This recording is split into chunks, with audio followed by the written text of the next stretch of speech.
নমস্কার বন্ধুরা, recipe number 1 কিচেনে স্বাগত জানাই। আজকে 1 জানুয়ারি আমরা পরিবারের সবাই মিলে আজ পিকনিক করব, খুব মজা করব। ভিডিওটি স্কিপ না করে প্রথম থেকে শেষ পর্যন্ত দেখতে থাকো। আর চ্যানেলে নতুন বন্ধু হয়ে থাকলে চ্যানেলটি সাবস্ক্রাইব করে আমাদের পাশে থেকো। নিত্য নতুন রেসিপি পেতে আমার চ্যানেলটিকে সাবস্ক্রাইব করে আমার পাশে থেকো। সকালে জলখাবার হচ্ছে ঘুগনি মুড়ি, আর মেয়ে হচ্ছে ম্যাগি। খাওয়া দাওয়া করে তারপর সবাই মিলে কাজে লেগে পড়বে। এখানে আমি সবজিগুলো কেটে নেব। মেয়েরাও কাজে লেগে পড়েছে, আমাকে অনেক হেল্প করছে মেয়েরা। রসুনগুলো ছাড়িয়ে দিচ্ছে। এখানে রয়েছে মাংস, এখানে 1 কিলো মাংস রয়েছে। এবার আমি সবজিগুলো আগে কেটে নেব। মেয়েদের রসুন ছাড়ানো হয়ে গেছে, এখন মটরশুঁটিগুলো ছাড়িয়ে নিচ্ছে। মটরশুঁটি দিয়ে আজকে ফুলকপির আলু দিয়ে তরকারি হবে, ফ্রাইড রাইস হবে, চিকেন তেল ঝাল হবে, আর ভাত হবে। আমি ক্যাপসিকাম বিনসগুলো কোটায় ধুয়ে নিলাম।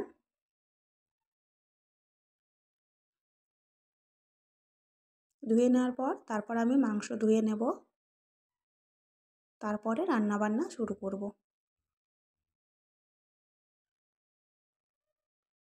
মেয়েরাও সকাল থেকে প্রচুর পরিমাণে খাটাখাটি করছে, আমাকে খুব সহযোগিতা করে আমার মেয়েরা।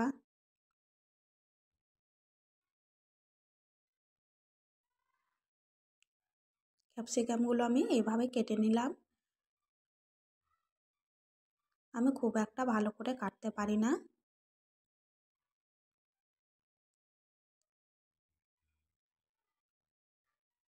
এবার আমি গাজরগুলো আগে খোসাগুলো ছিলে নিলাম, তারপর আমি কোটায় ধুয়ে এবার আমি কেটে নেব। পেঁয়াজটা এখন কাটলাম না, আমি খোসা ছাড়িয়ে ধুয়ে রেখে দিলাম, কারণ পেঁয়াজ আগে থেকে কেটে নিলে একটা গন্ধ ছাড়ে, ওই জন্য আমি কাটলাম না। মাংস রান্না করার সময় কেটে নেব। সবজিগুলো আমার কাটা হয়ে গেছে, কেটে নিয়ে আমি ধুয়ে নিয়েছি। এখন আমি ফ্রাইড রাইসের জন্য জল বসিয়ে দিয়েছি। আমি বাসমতি চাল নিয়েছি, আর জলের মধ্যে দিয়ে দিলাম গোটা গরম মশলা, জয়িত্রী, আর দিলাম 2টি তেজপাতা, আর দিয়ে দিলাম লবণ। এবার আমি জলের মধ্যে চাল দিয়ে দিয়েছিলাম।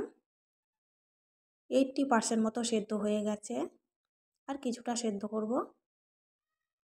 পুরোপুরি ভাতটা হয়ে গেছে, 90% ভাতটা আমি সেদ্ধ করে নিলাম। এবার আমি ফ্যানটা ঝরিয়ে নেব, তার জন্য আমি একটি ঝুড়ি নিয়েছি, ঝুড়ির মধ্যে আমি ঢেলে দিলাম, এতে করে খুব ভালোভাবে ফ্যানটা ঝরে যাবে। দিয়ে মশলা কষা হয়ে গেছে, ফুলকপির তরকারিটা আমি করে নেব। ফুলকপির তরকারিতে লঙ্কা বাটা, জিরে বাটা, আদা বাটা আমি মশলায় দিয়ে দিলাম, আর দিয়েছিলাম ধনে পাতা, টমেটো, মটরশুঁটি। মানে মশলার সাথে ভালোভাবে কষিয়ে জল দিয়ে দেব। ফুলকপি আলুটা আমি একটু সিদ্ধ করে নিয়েছিলাম। এই হচ্ছে আমার ননদিনী রান্না করছে, এইমাত্র ও এলো, এসে রান্নাঘরে ঢুকে পড়েছে। ফ্রায়েড রাইসটা ও বানালো, আমি ভাতটা করে দিয়েছিলাম, সবজিটা আমি কেটে রেখেছিলাম। ও এসে করলো বাকি রান্নাগুলো। ও খুব ভালো রান্না করতে পারে। মাংসের জন্য মশলাটাও কষানো হয়ে গেছে, মাংসটা ওই রান্না করছে।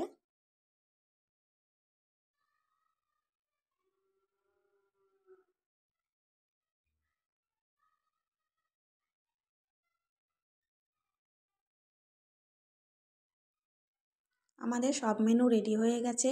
কেমন হয়েছে আজকে রান্না বান্না অবশ্যই তোমরা কমেন্ট করে বলো, আর ভালো লাগলে লাইক কমেন্ট করো। এ হচ্ছে আমার ননদিনীর বর, ওই হচ্ছে আমার ভাগ্নে, আমার ছেলে মেয়েরা, ওটা হচ্ছে আমার শ্বশুর মশাই, আমার ননদিনী দিচ্ছে। আমি ক্যামেরা ধরেছিলাম, ওই জন্য আমি সামনে থাকতে পারিনি।